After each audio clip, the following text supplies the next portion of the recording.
يا عبادي الذين آمنوا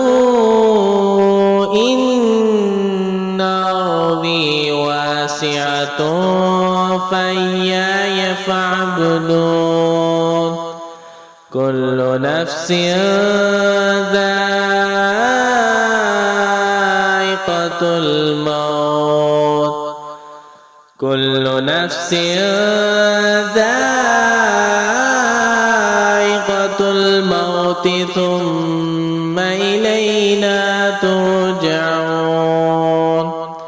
والذين آمنوا وعملوا الصالحات لنبوئنهم